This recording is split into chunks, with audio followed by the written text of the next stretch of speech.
Now, before we get into more mixing techniques, there are some very fundamental skills you need to learn.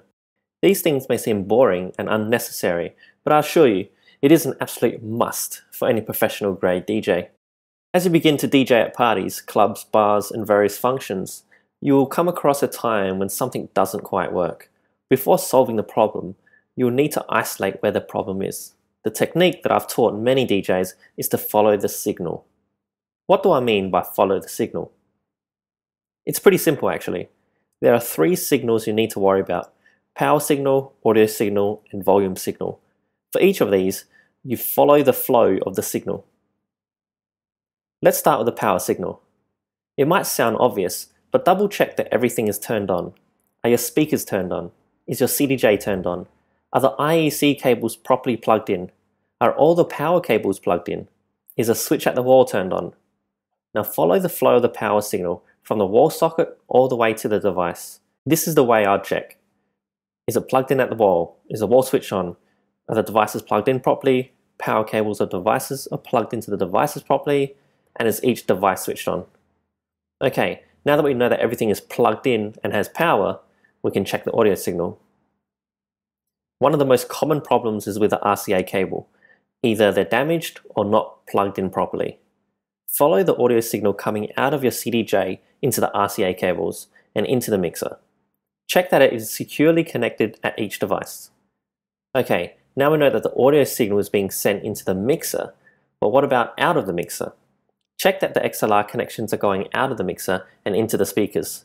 Are they plugged in properly? Is the signal light at the back of the speaker showing a signal coming through? Next, we check the volume signals.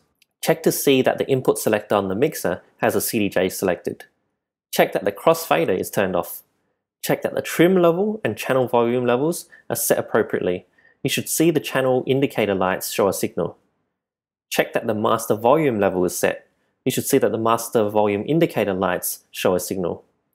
Are you getting sound out of your headphones? If you are, then sound is coming through the mixer but not going out the speakers for some reason. Check the volume at the back of the speakers. Turn up the speaker volume if necessary.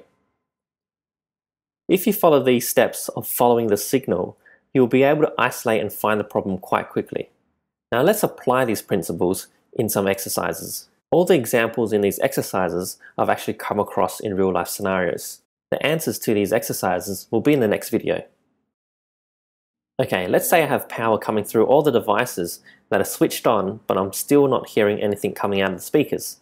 I notice that I'm not getting a signal showing on my channel indicator lights, even though the trim is set appropriately. What could be the problem?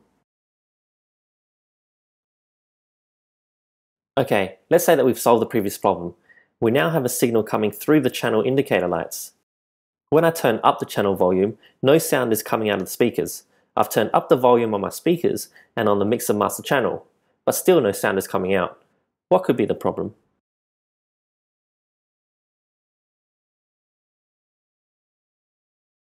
Okay, since we've solved the previous two problems, we now have sound coming out of the speakers properly. However, I notice that the sound keeps cutting in and out when I touch the RCA cable connecting the CDJ to the mixer.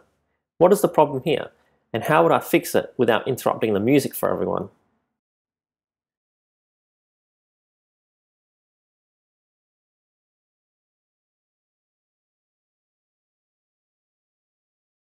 For these questions, it's important that you at least attempt them or think about them theoretically.